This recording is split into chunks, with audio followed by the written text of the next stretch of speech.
안녕하세요. 저는 경기도에 살고 4살 된 딸을 혼자 키우고 있는 30대 싱글맘입니다. 혼자 아이를 키운다는 것은 정말 어려운 일 같아요.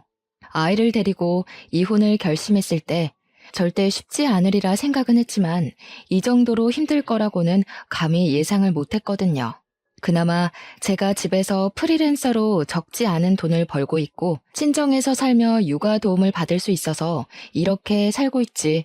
아니었으면 아마 진작에 저는 다른 세상 사람이 되었을지도 모르겠네요. 그래도 이젠 어느 정도 안정이 되어 예쁜 우리 딸과 친정 부모님과 함께 즐기며 잘 살아나가고 있네요. 저는 자존심이 정말 강하고 어떤 일에서든지 완벽해야 하는 성격을 가지고 있어요. 결혼 생활도 마찬가지였죠. 다른 누구보다 결혼을 잘해야 했고 완벽한 아내와 엄마가 되어야만 했어요.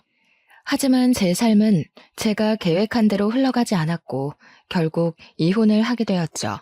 이혼하고 나서 주변에 이 사실을 알려야 하는데 입이 떨어지지 않더라고요. 그래서 아직도 친구들은 제가 이혼한 사실을 몰라요. 사실 이곳에 처음으로 이혼한 사실을 밝히는 것이랍니다. 솔직히 이혼하고 혼자 아이를 키우는 이야기가 듣기 좋게 들릴 분은 아무도 없겠지만 그래도 저의 살아온 이야기를 듣고 누군가는 여기서 살아갈 힘을 얻게 될 수도 있지 않을까 하는 생각에 큰 용기를 내어 사연을 보내요. 저는 앞서 말한 바와 같이 공부도 꽤 잘했고 좋은 대학 건축공학과를 나와 아주 좋은 회사에 입사했어요. 처음 입사한 회사였음에도 어린 친구가 일도 잘하고 성격도 좋다고 인정받으며 입사 동기보다 더 빠른 진급을 할 수가 있었죠. 이렇게 승승장구의 인생을 달리고 있는데 어느 날 모르는 번호로 문자가 왔어요. 혹시 이정희 씨 핸드폰 맞냐고요. 그래서 제가 이정희 맞는데 누구시냐고 했더니 제가 초등학교 때 정말 많이 좋아했던 남자 동창 김동근이었어요. 동근이와 저는 인생에서 가장 순수했던 초등학교 시절 서로 너무 좋아했어요. 우리는 항상 아침마다 만나 손을 꼭 잡고 등교를 했어요. 그 모습을 본 친구들이 다들 놀렸지만 그래도 꿋꿋이 손을 잡고 초등학교 6학년까지 같이 등하교했어요.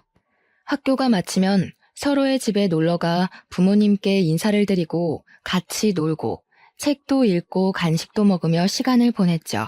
전교생이 다 알고 선생님들도 다 알 정도로 유명한 커플이었지만 졸업 후 다른 중학교로 가며 자연스럽게 연락이 끊겼어요.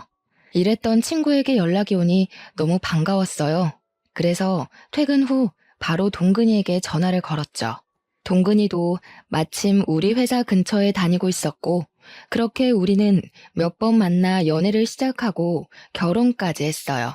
이제는 시부모님이 된 동근이네 부모님도 저를 원래 알고 계셔서인지 매우 잘해주셨고 우리 부모님도 코 질질 흘리며 손잡고 다니던 아이들이 어른이 되어 다시 만난 것을 보면 보통 인연은 아닌 것 같다며 우리의 시작을 응원해 주셨어요. 이렇게 우리는 모두의 축복 속에 아무 문제 없이 결혼하게 되었어요. 결혼 후 바로 저는 임신을 했어요. 임신한 후에도 꼼꼼하고 완벽을 추구했기에 회사에서도 여전히 인정받으며 일을 했고 집에서도 청소며 빨래며 음식이며 완벽하게 집안을 꾸려나갔어요. 시부모님께 일주일에 2번씩 안부 전화도 꼬박꼬박 드리고 생신 때는 제가 직접 장을 보고 생신상을 차리기도 했죠. 매일 아침 6시에 기상을 하고 8시면 집에서 나와 회사로 출근을 하고 7시에 퇴근해서 집에 오면 집안일하며 하루를 마무리했어요. 남편도 저를 틈틈이 도와주려고 했지만 남편 회사는 항상 일이 너무 많았어요.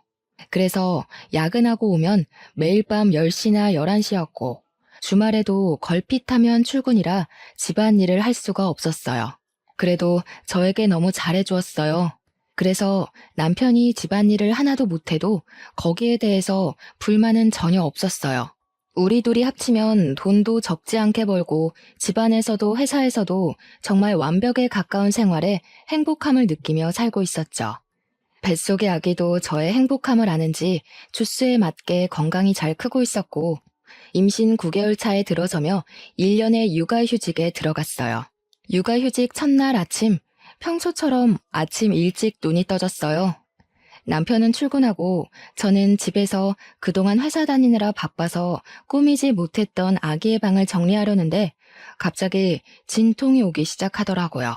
가진통이라고 하기에는 너무 아팠고 주기도 제법 일정했어요. 뭔가 느낌이 이상해서 택시를 불러 병원을 향했어요. 병원에서는 출산이 시작되었으니 얼른 보호자에게 연락하라고 하더라고요. 저는 남편과 부모님, 그리고 시댁에 연락을 했어요. 남편은 저의 연락에 바로 오고 시어머니도 바로 오셨어요.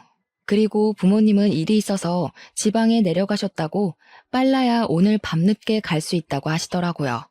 저는 남편도 있고 시어머니도 있으니 걱정하지 말고 일 보고 천천히 오라고 말씀드렸어요. 본격적인 진통이 시작되면서 양수가 터졌어요.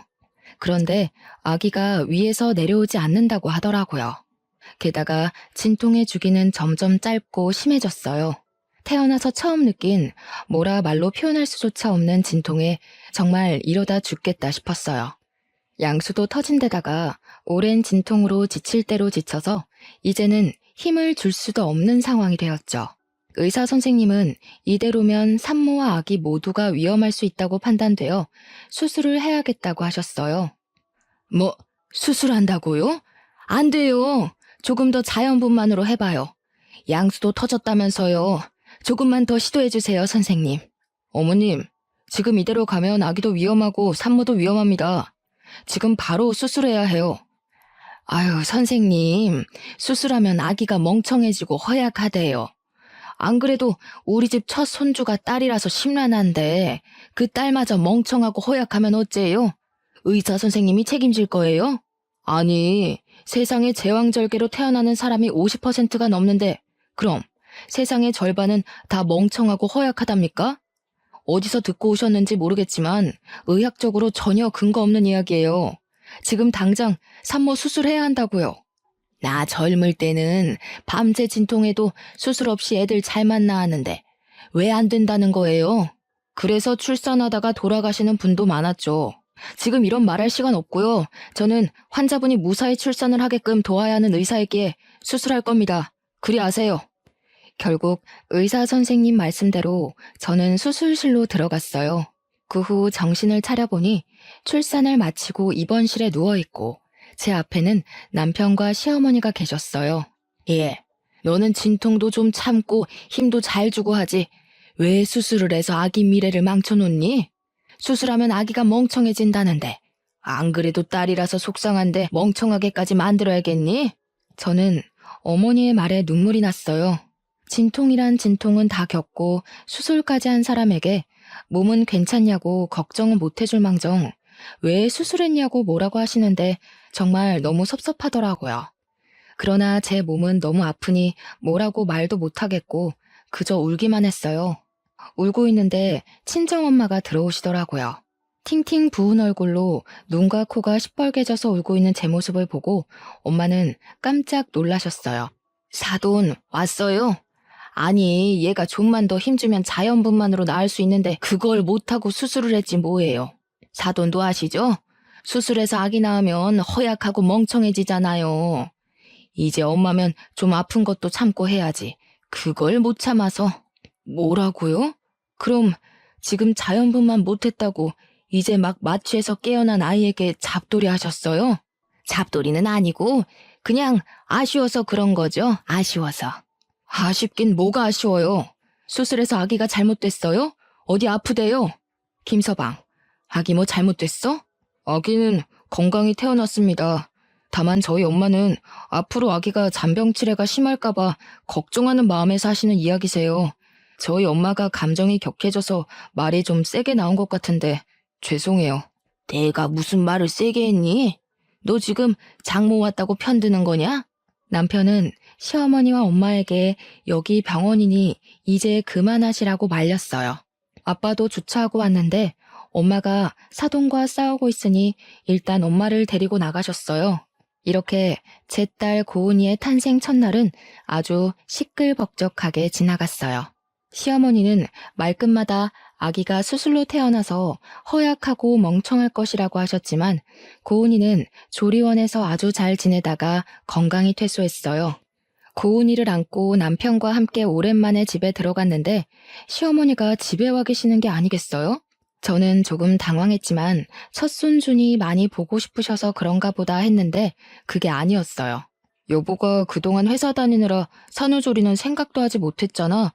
그런데 보니까 다들 조리원 후에는 산후조리 해주시는 이모님 도움받아서 산후조리 하더라고. 인제 와서 이모님 구하기도 힘들고 해서 내가 우리 엄마한테 여보 산후조리 좀 부탁했어.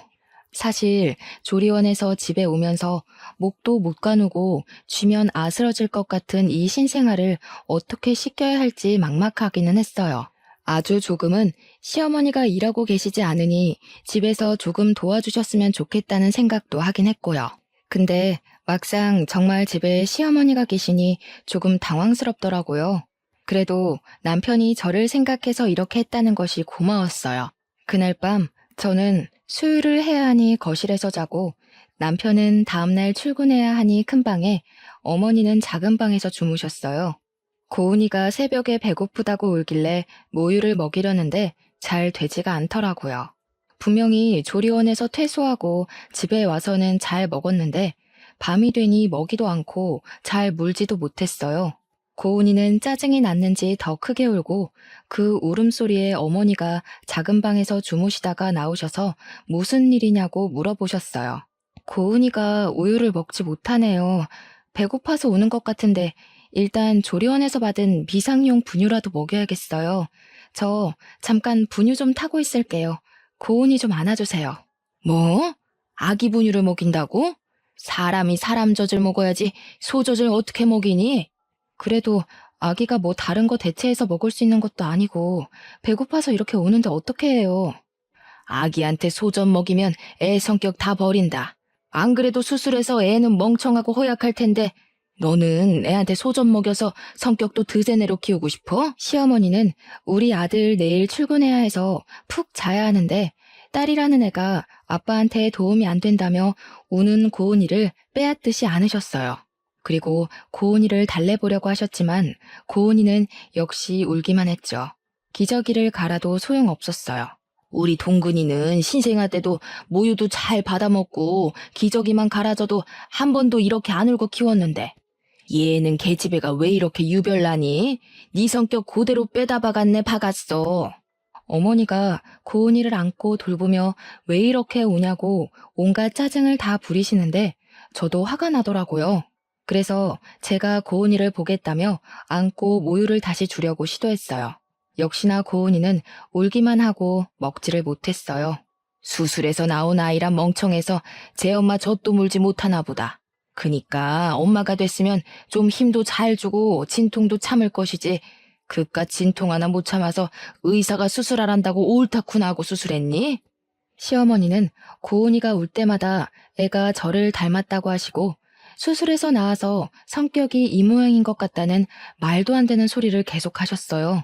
그런 이야기를 듣고 있자니 화가 났지만 당장 고은이가 죽을 듯이 울어대서 시어머니의 잔소리에 일일이 대응할 만큼의 여력이 되지 않았어요.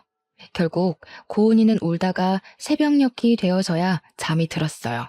고은이는 아침에 남편이 출근하고 난 이른 아침에도 모유를 여전히 먹지 못했어요. 고은이는 집이 떠나가라 울었어요. 밤새도록 모유만을 고집하시던 어머니는 결국 젖병에 분유를 타서 오셨어요. 젖병에 분유를 타서 주자 고은이는 허겁지겁 먹더라고요. 소젖 다 주니까 잘 먹네. 사람이 사람 젖을 먹어야지 소젖을 저리 먹으면 어째? 안 그래도 성격이 고약할 것 같은데 한 손가락 했어. 안 그래도 수술해서 몸이 비실비실할 텐데 걱정이다 걱정이야. 어머니는 고은이가 분유 먹는 모습을 보며 매우 못마땅해 하셨어요. 화가 났지만 전날 밤부터 지금까지 고은이의 울음소리에 저도 지칠 대로 지쳐서 뭐라고 대꾸할 힘도 없더라고요. 그래서 그냥 또 그러려니 하고 넘겼어요. 고은이가 분유를 다 먹고 잠이 들고 저도 아침을 좀 먹으려는데 어머니가 미역국을 한 솥 끓여 놓으셨더라고요. 어머니는 고은이도 이제 잠잠해졌으니 같이 아침 먹자고 상을 차려주셨어요. 밥상에 수저와 밥을 놓으셔서 도와드리려고 하니 저보고 너는 앉아있으라고 하시더라고요. 저는 앉아있으면서 시어머니의 밥상을 받을 며느리가 이 대한민국에 몇이나 될까 생각했어요. 사실 고은이 낳기 전을 돌아보면 어머니는 저에게 너무 잘해주셨거든요. 제가 임신했을 때 먹고 싶은 음식이 있다고 하면 바로 만들어주시고 시댁에서도 설거지 한 번을 시키지 않으셨어요. 이렇게 좋으신 분인데 지금은 산후조리 해주시느라 어머니도 피곤하셔서 말이 다소 거칠게 나오는 것뿐이지 제가 싫거나 한 건 아닐 것으로 생각했어요. 정말 감사히 밥을 먹으려는데 제 미역국 그릇에는 미역에 국만 없이 맑은 국물만 있고 어머니 본인의 국그릇에는 미역에 소고기까지 잔뜩 있더라고요. 어머니, 저를 생각해서 이렇게 미역국 끓여주신 건 너무 감사한데요. 저도 미역 좀 주세요. 미역을 많이 먹어야지 붓기도 빨리 빠지고 회복이 잘 된대요. 저는 제가 이 말을 하면 어머니가 본인의 국그릇을 제 국그릇과 바꿔주실 줄 알았어요. 그런데 어머니는 미역이 하나도 없다며 점심때 준다는 말씀만 하시고는 혼자 미역과 소고기를 다 드셨어요. 저는 기분이 확 상해서 밥 먹기 싫었지만 먹는 것 가지고 뭐라고 하는 것도 좀 그래서 그냥 꾸역꾸역 먹었네요. 아침 이후 점심, 저녁 식사에 모두 제 국그릇엔 소고기는커녕 미역도 없었어요. 그뿐만 아니라 고은이가 울 때마다 어머니는 내가 수술로 아기를 낳아서 애가 이 모양이라고 하시며 한 번은 안아주시지 않았어요. 오히려 어머니는 작은 방 문을 걸어 잠그시고 낮잠을 주무시거나 핸드폰으로 영상을 시청하셨죠. 저는 그 시간 동안 우는 고은이를 돌보느라 제대로 쉬지도 못했네요. 고은이가 울다가 잠이 들고 어머니도 낮잠을 주무실 때 물 좀 먹으려고 냉장고를 열었는데 남편이 좋아하는 매운 반찬이 가득하더라고요. 솔직히 모유 수유를 생각보다 일찍 끝내서 저도 먹을 수 있었지만 만약에 지금 모유 수유 중이었다면 이 집에서 제가 먹을 수 있는 것이라곤 미역과 소고기 하나 없는 미역국뿐이었어요. 냉동실을 보니 저는 항상 비상용으로 국을 얼릴 때도 전자레인지 사용이 가능한 용기에 소분해서 얼렸는데 비닐봉지채로 국이 얼려 있더라고요. 그 밖에 생선, 오징어도 비닐봉지 그대로 얼려 있었어요. 한마디로 냉동실은 난장판이 되어 있었어요. 당장 다 꺼내서 정리하고 싶었지만 고은이가 또 울어서 어쩔 수 없이 그냥 두었네요. 그렇게 전쟁 같은 하루가 지나고 밤이 되어 남편이 퇴근했어요. 어머니는 남편이 오자마자 오늘 미역국 끓여서 제 밥상 차려주고 고은이도 봐주느라 온몸이 쑤신다고 하셨어요. 어머니의 이야기만 들은 남편은 세상에 이런 어머니가 어딨냐며 우리 엄마한테 효도하라고 하더라고요. 어머니가 제 밥상을 차려주시기는 했지만 고기나 미역이 하나도 없는 맑은 국만 차려주셨고 고은이를 봐주기는커녕 종일 단 한 번도 안아주시지도 않았는데 그런 이야기를 듣고 있으니 짜증이 나더라고요. 어머니는 오늘 종일 작은 방에서 주무시거나 핸드폰만 보고 계셨잖아요. 고은이를 안고 먹이고 씻기고 한 건 전데 왜 어머니가 온몸이 쑤시는지 모르겠네요. 아까 잠깐 낮잠 잔 거로 그러는 거니? 어제 고은이가 오는 통에 잠을 거의 못 잤잖아. 그래서 피곤해서 잠깐 작은 방에서 잠을 잔 거였는데 그때 고은이가 많이 울었나 보네. 우리 아가 오늘 힘들었겠다. 내일은 내가 고은이 많이 볼 테니 넌 좀 쉬어. 알았지? 아들 앞이라고 목소리가 싹 바뀌어서 사근사근하게 이야기하시는데 정말 기가 막히더라고요. 저는 소고기나 미역 하나 없는 미역 국물만 먹었다고 이야기하려고 했지만 종일 일하고 온 남편이 너무 피곤해 보여서 더 이야기하지 않았네요. 이렇게 속 터지고 답답한 생활이 일주일째 계속되었어요. 일주일이 지나자 어머니는 언제까지 자신이 밥을 차려줘야 하냐며 제가 알아서 밥 차려 먹으라고 하더라고요. 저는 그런 어머니가 빨리 집에 가셨으면 하는데 자꾸 저의 몸 상태로 고은이를 잘 돌볼 수 있겠냐며 걱정된다며 가시지 않았어요. 그래서 저의 몸이 많이 회복되고 고은이를 잘 돌보면 빨리 가시지 않을까 하는 생각에 고은이가 자는 동안 미역국도 끓이고 반찬도 몇 가지 만들어 밥상을 차렸어요. 저 혼자 먹으려고 차리기는 했지만 어머니가 계시는데 혼자 먹기는 좀 그렇잖아요. 그래서 어머니께 식사하시겠냐고 여쭈니 알겠다고 하시더라고요. 그렇게 둘이 말도 없이 어색한 식사를 마쳤어요. 다 먹고 나서 아직 어머니가 설거지 정도는 해주시리라 기대했지만 역시나 설거지도 제 몫이었어요. 그렇게 저 혼자 반찬하고 아기 보고 어머니 배고프시다니 밥상도 차리고 설거지도 하는데 과연 이것이 저의 산후조리인가 아니면 시어머니의 산후조리인가 싶더라고요. 답답한 마음에 밤에 어머니 주무실 때 남편에게 하소연도 했지만 남편은 어머니라고 편하시겠냐며 나이 드시고 힘드신데 그래도 며느리 생각해서 이렇게 계시는데 조금만 더 참으라고 하더라고요. 제가 회복되는 모습 보면 바로 가실 것이라고요. 그렇게 힘들고 답답한 일상을 이어가던 중 제 여동생 정은이가 조카 고은이를 보러 왔어요. 정은이는 고맙게도 제가 평소에 좋아하는 멜론을 사왔더라고요. 어머니는 정은이가 가져온 멜론을 보며 자신도 멜론을 너무 좋아한다고 하시며 멜론을 가져가시더라고요. 그러더니 주방에서 멜론을 깎으시길래 우리에게 주시려는 줄 알았는데 깎은 멜론을 들고 잘 먹겠다며 작은 방에 들어가셨어요. 결국 손님으로 온 정은이가 자신이 사온 멜론을 직접 깎아서 먹었답니다. 이후 고은이를 보며 이런저런 이야기를 하다 보니 점심시간이 되었어요. 제가 같이 점심을 먹으려고 밥을 하려고 주방에 가니 정은이가 놀라서 쫓아오더라고요. 언니는 산후조리 중인데 왜 밥을 하냐고요. 그러면서 평소에도 설마 시어머니는 하나도 도와주시지 않고 언니 혼자 밥 차리고 고은이 돌보고 한 거냐고 하며 걱정하더라고요. 저는 정은이가 걱정할까봐 아니라고 대충 둘러댔어요. 정은이는 저를 위해 미역국도 소고기를 듬뿍 넣어서 끓여주고 밥도 하고 냉동고에 있던 떡갈비도 구워서 한 상 잘 차려주었어요. 우리끼리 편하게 먹고 싶었지만 그래도 작은 방에 시어머니가 계시는데 그건 도리가 아닌 것 같아 작은 방에 갔어요.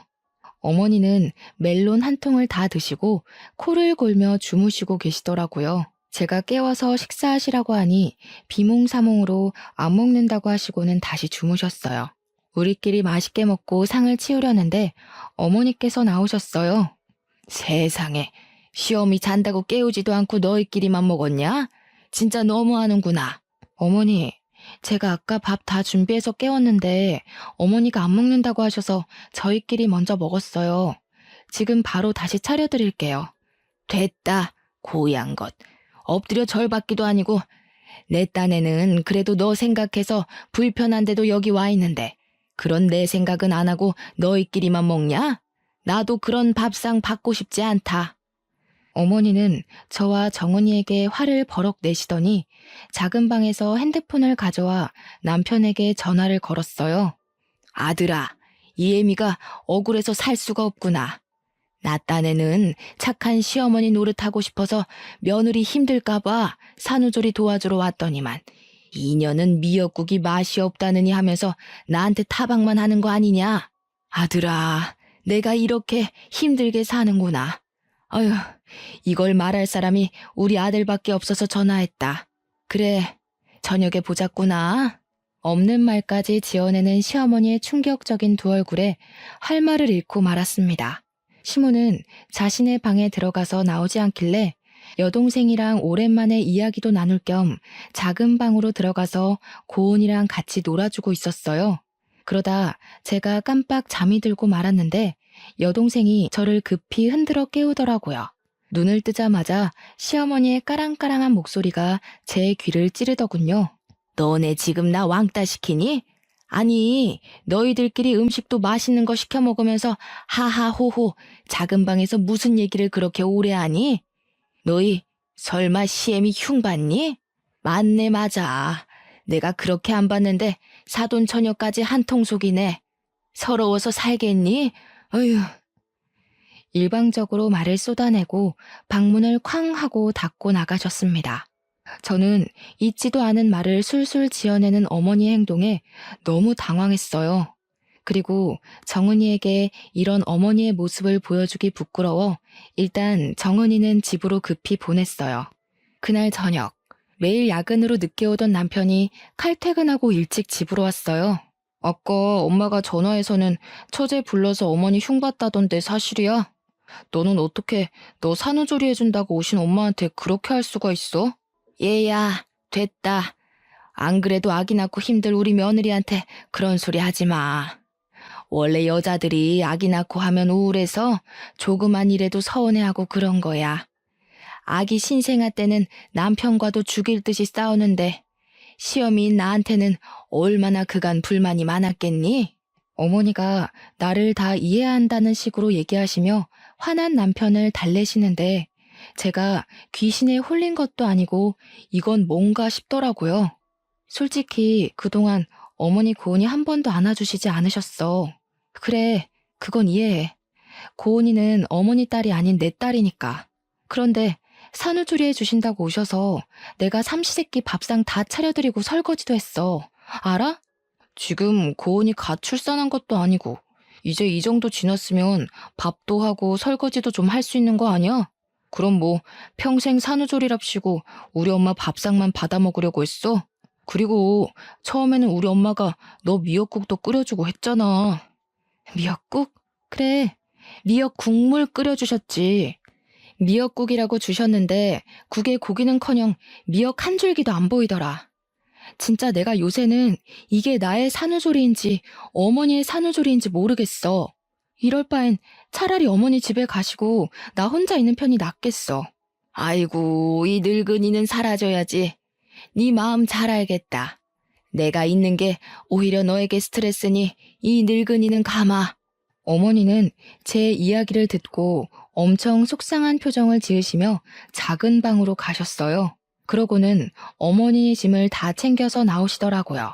엄마, 지금 왜 다 챙겨 나왔어? 지금 가게? 이렇게 어두운데 어디를 가? 가더라도 내일 날 밝으면 가고 오늘 밤은 우리 집에서 자요. 내일 주말이라 쉬니까 내가 집까지 모셔다 드릴게. 이 늙은이 이 집에서 필요도 없는데 빨리 나가줘야지. 그리고 동근아, 정희한테 너무 뭐라고 하지 마라. 여자가 출산하고 나면 호르몬 변화로 성격 좋은 사람들도 화가 많아지고 작은 일에도 울고 그래. 그러니까 네가 이해해줘. 야, 너는 엄마가 이렇게까지 널 생각하는데 그 앞에서 엄마 꼭 그딴 말을 짓거려야겠냐? 어? 남편은 제 화를 주체하지 못해 제게 소리를 질렀고 그 소리를 듣고 고은이는 깜짝 놀라 자지러지게 울기 시작했어요. 우는 고은이를 데리고 일단 큰 방으로 들어가 진정시키는데 저도 서러워서 눈물이 나더라고요. 그렇게 저도 울고 고은이 울며 밤을 보냈답니다.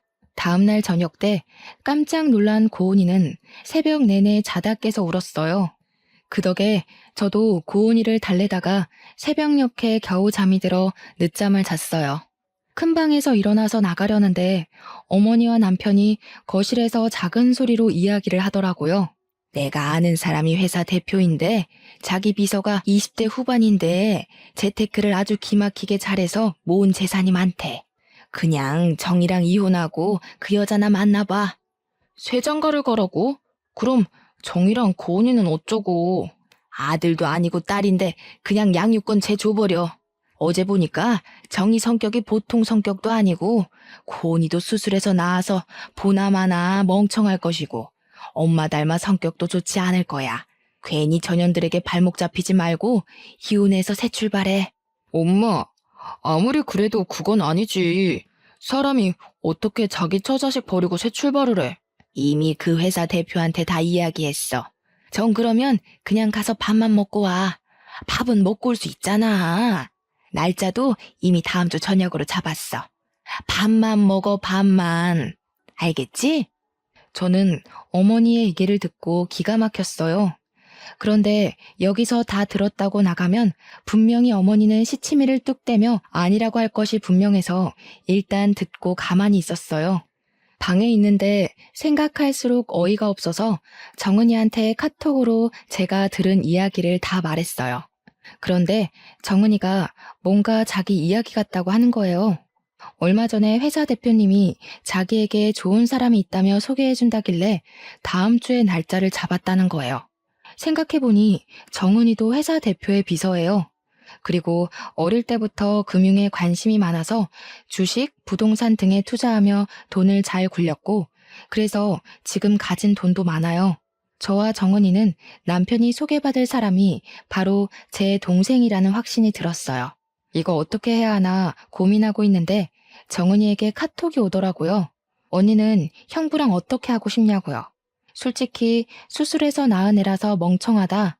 소젖 먹고 커서 성격이 고약하다는 등의 막말하고 산후조리한답시고 오셔서는 저에게 매일 밥상을 요구하시는 모습에 더는 가족으로 살지 못하겠다 생각하고 있었거든요. 게다가 남편은 그 사이에서 중간 역할도 못하고 무조건 지 엄마 편이니 이혼하고 싶다고 솔직히 이야기했죠. 정은이는 그럼 어차피 이혼할 거면 일단 조금 더 참고 살다가 복수라도 시원하게 하고 끝내라고 하더라고요. 일단 소개팅은 무산시키지 않고 진행하기로 했어요. 단 시어머니와 남편이 여동생의 얼굴을 알고 있으니 연기자 준비를 하는 여동생 친구에게 부탁해서 대신 나가달라고 했죠. 그리고 다음 데이트 약속까지 잡고 오라고 부탁했어요. 드디어 소개팅 날. 남편은 제게 야근한다고 하고 여동생의 친구와 소개팅을 했어요. 정은이는 몰래 숨어서 자기 친구와 형부가 소개팅하는 장면을 지켜봤어요. 저는 고은이를 봐야 하니 가지는 못했지만 정은이가 실시간으로 사진을 찍어서 보내줬어요. 맨날 고은이 보느라 집에서 꾸밀 틈이 없는 저만 보다가 늘씬하고 예쁜 20대 여성을 보니 좋은지 표정이 아주 좋아 죽더라고요. 남편이 먼저 여동생의 친구에게 다음 데이트는 언제 할지 물었고 그 주 주말에 둘이 만나기로 약속을 잡았다고 하더라고요. 주말이 되었어요. 남편은 회사 사람들과 낚시하러 간다고 하며 정장을 쫙 빼입더라고요. 그래서 제가 낚시하는데 웬 정장을 입었냐고 물으니 친구가 결혼식을 해서 결혼식 갔다가 회사 사람들과 낚시한다고 하더라고요. 역시 남편은 여동생의 친구를 만났고 남편이 손도 잡고 어깨 동무도 하더라고요. 여동생의 친구가 팔짱을 끼니 해벌쭉하고 웃는데 정말 당장 쫓아가 따지고 싶더라고요. 정은이는 남편이 하는 모든 행동 하나하나를 빼놓지 않고 사진을 찍었어요. 그리고 여동생 친구의 얼굴은 모자이크 처리를 하고 남편 얼굴만 잘 보이게 편집해서 제게 보내줬어요. 월요일 아침, 정은이는 남편 회사의 게시판에 개발팀 대리 김동근의 실체라는 제목으로 모든 사진을 올렸어요. 그 내용은 김동근 대리는 아직 돌도 되지 않은 예쁜 딸을 둔 아빠인데 집에 부인과 딸이 있음에도 불구하고 부인이 지겨웠는지 내 친구를 만나고 있다고 썼어요. 순진한 내 친구는 이 사람이 유부남인지도 모르고 몇 번 밥 먹고 데이트했다는데 자신이 만난 남자가 유부남인 것을 알고는 충격에 휩싸였다고 하며 이런 김동근 대리에 대해서 어떻게 생각하시는지 사내 직원들의 의견을 묻는다고 적었어요. 댓글을 보니 누군가가 김동근 대리는 회사에서 평이 아주 좋은 분인데 그럴 리가 없다며 그냥 와이프와 데이트한 것인데 오해하고 쓴 글 아니냐고 하더라고요.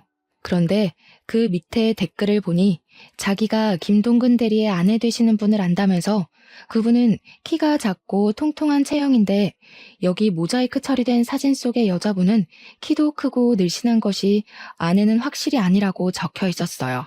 그 댓글로 인해 남편은 자기 자식 낳아준 아내를 버리고 새로운 여자를 찾아 나선 천하의 나쁜 놈이 되어버렸어요. 저는 동생의 작품에 감탄하며 저는 저의 복수를 시작했어요. 저는 작은 방에서 주무시고 계시는 어머니의 핸드폰을 가져왔어요. 그리고 어머니의 핸드폰에 카톡으로 들어가 정은이가 보내준 사진들을 첨부했어요.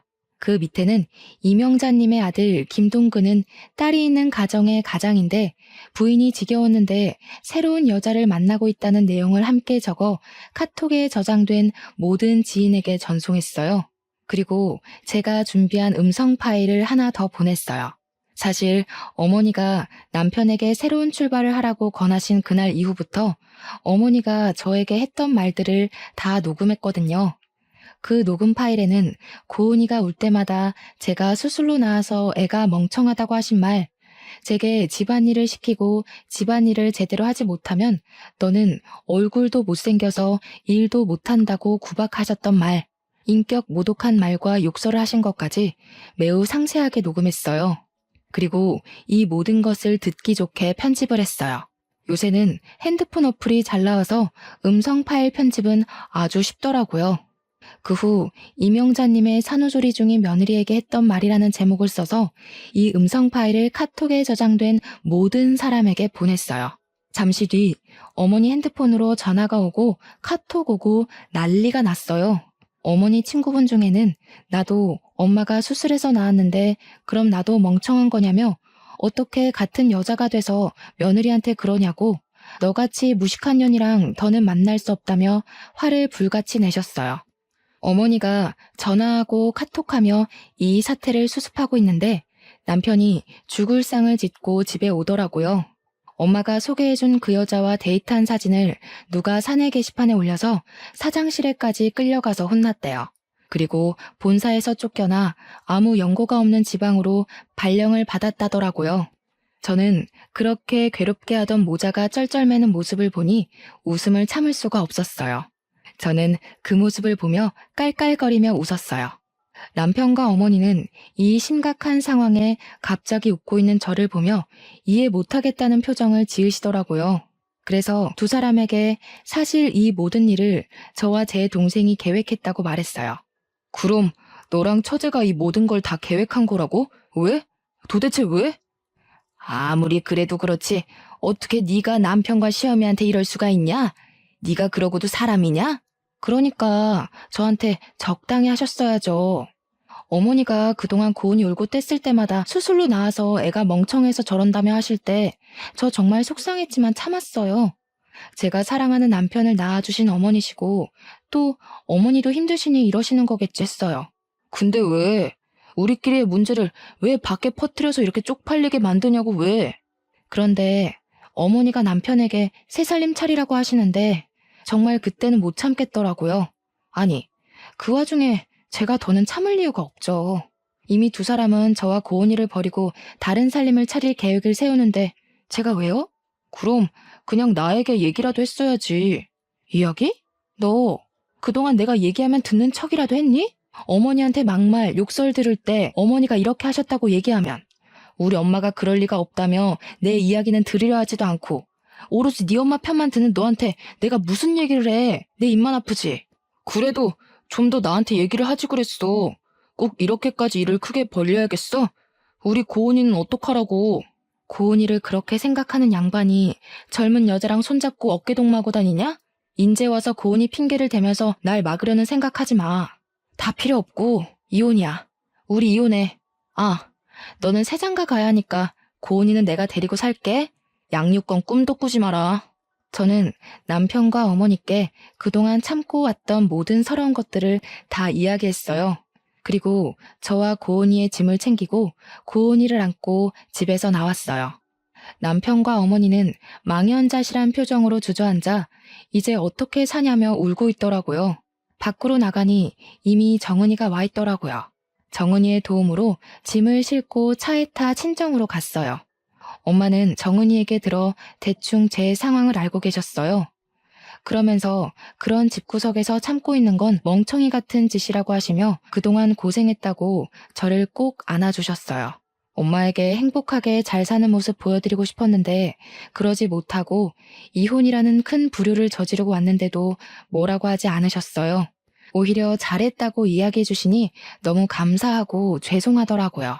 그 뒤로 우리의 이혼은 빠르게 진행되었어요. 시어머니는 부끄럽다고 지인들과 연락 다 끊고 남편 따라서 아무도 알지 못하는 지방에서 있는 듯 없는 듯 살고 계시다고 하더라고요. 저는 제가 다니던 회사 인사부 팀장님이 제 사정을 어떻게 아시고 사무실 직원에서 재택 프리랜서로 전환해 주셨어요. 그 덕에 친정에서 고은이를 돌보며 일을 할 수 있게 되었어요.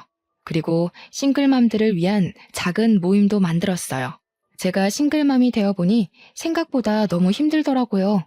경제적인 여건도 되고 친정의 도움을 받는 저도 이렇게 힘이 드는데 그렇지 못한 상황에 놓인 싱글맘들은 정말 너무 힘들겠더라고요. 그래서 싱글맘들끼리 모여 서로 위로해주고 도와주면 좋겠다 싶었거든요.